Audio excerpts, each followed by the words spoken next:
यह है Perl setting machine जो कि घंटों का काम मिनटों में कर देती है। इस मशीन से किसी भी साइज का मोती आप आराम से लगा सकते हो। सुई धागे से मोती लगाने से कितना ज़्यादा टाइम लग जाता था, मगर जब से मैंने ये मशीन ली है मुझे बहुत ही ज़्यादा आसानी हो गई है इस तरह के काम करने में। आज मैं आपको इस वीडियो में इस मशीन को चलाना बताऊंगी कि किस तरीके से मोती को इस मशीन के बीच में फिट करना है और फैब्रिक के बीच अटैच करना है। तो ध्यान से इस वीडियो को पूरा जरूर वॉच करना। बॉक्स की बैक साइड में मशीन की डिटेल दी हुई है कि इसके जो पार्ट्स होते हैं उन सभी का क्या क्या नाम होता है और किस तरीके से इसको यूज़ करना है, सभी डिटेल्स दी हुई है। अभी मैं बॉक्स को ओपन कर रही हूँ।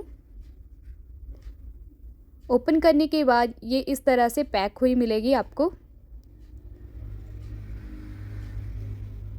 इस मशीन के बीच में जो भी अलग अलग साइज़ के मोती लगाने होते हैं उस अलग अलग साइज़ की यहाँ पे डाई मिलती है, आप पैकेट में देख ही सकते हो। ये मैं आपको बाद में खोलकर दिखाती हूँ। सबसे पहले आप मशीन को देख लीजिए, कुछ इस तरह की ये मशीन है। अभी यहाँ पे देखिए ये वाली जो डाई होती है यहाँ पे लगानी होती है। इस थ्रेड को पहले खोल लेंगे ताकि जो हैंडल है हमारा वर्क करने लगे। तो हैंडल को ऐसे दबाना होता है और मोती को लगाना है। तो आपको यहाँ पे मैं डाई दिखाती हूँ जिस भी साइज़ की यहाँ पे दी हुई है। यहाँ पे मुझे टोटल जो 5 डाई है वो मिली है, अलग अलग साइज़ की है ये मैं आपको बाद में क्लोज से दिखाती हूँ। ये कुछ कैप है, ये एक्स्ट्रा होगी शायद, इससे मुझे लगा कि इस वाली चीज़ को लूज़ और टाइट करने के लिए ये दिया हुआ है। अभी ये वाली डाई मैं आपको क्लोज से दिखाती हूँ। ये सबसे बड़े मोती के साइज़ की डाई है, अभी उससे छोटी है। फिर इसी तरह से ये सभी डाई एक दूसरे से छोटी होती चली जाती है। ये सबसे छोटे मोती की है, ठीक है। तो यहाँ पे मैं आपको मोती दिखाती हूँ। ये मैंने मोती अलग से लिए हैं। वैसे तो इस मशीन के साथ भी मोती की पैकिंग छोटी सी मिलती है और वो वाले मेरे पास ख़त्म हो चुके थे, तो ये मैंने नया पैकेट मंगवाया था। और ये वाले जो मोती होते हैं ये बिना होल के मोती होते हैं और इन्हें बोलते हैं नेल्स।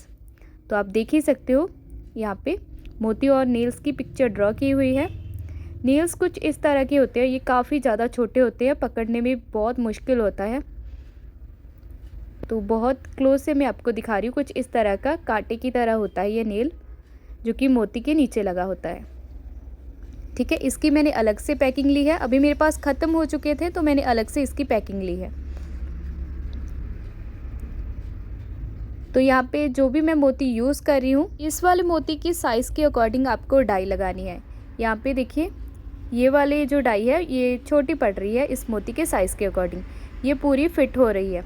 जिसमें मोती फिट हो जाए वो डाई आपको लगानी है।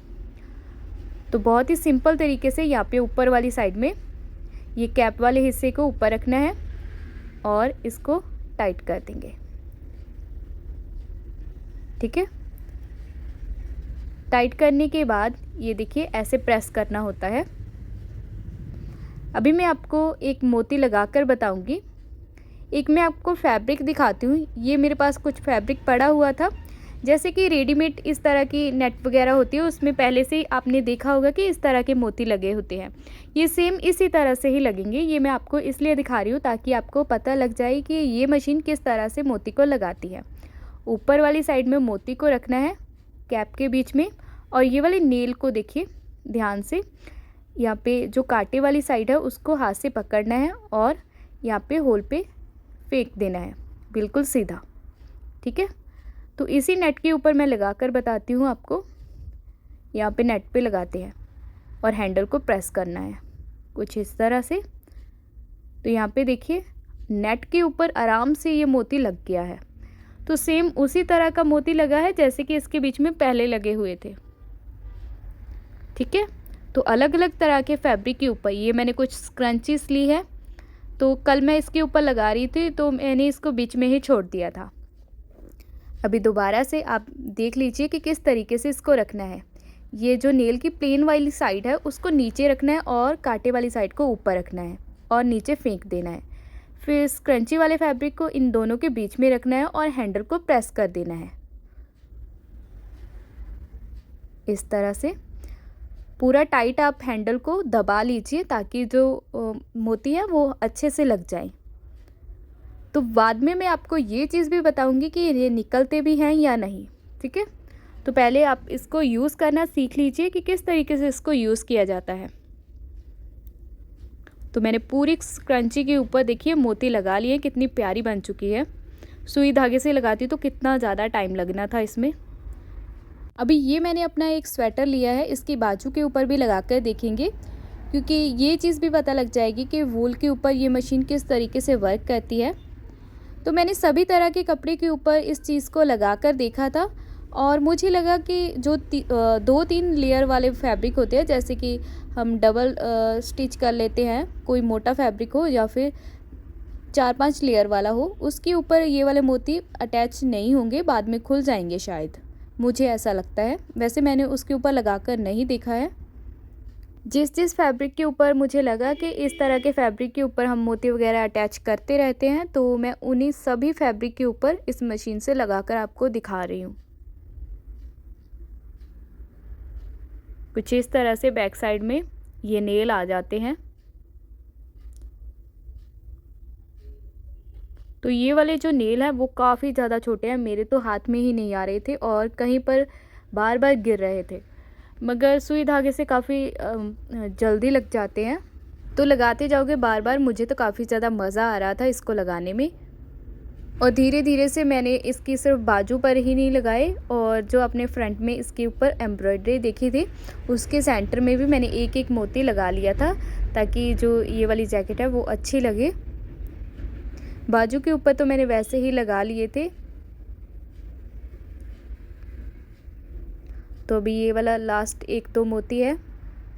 इसके बाद मैं आपको ये चीज़ बताऊंगी कि ये निकलते हैं या नहीं।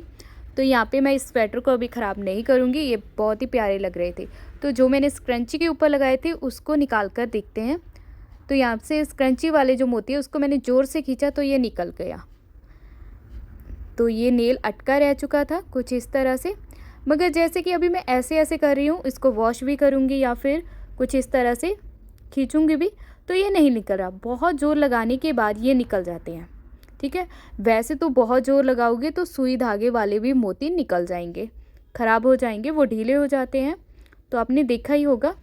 तो अगर आपके पास ये मशीन है और आपके पास नेल्स भी हैं, जो नेल्स निकल भी जाते हैं वो नेल्स भी दोबारा यूज़ हो जाते हैं, जैसे कि अभी मैंने किया है। उसी नेल्स के ऊपर मैंने उसी मोती को दोबारा लगा दिया। अगर आपके जो मोती है वो गुम हो जाते हैं, अगर आपके पास पैकिंग पड़ी है तो दोबारा से उसके ऊपर मोती लगा सकते हो।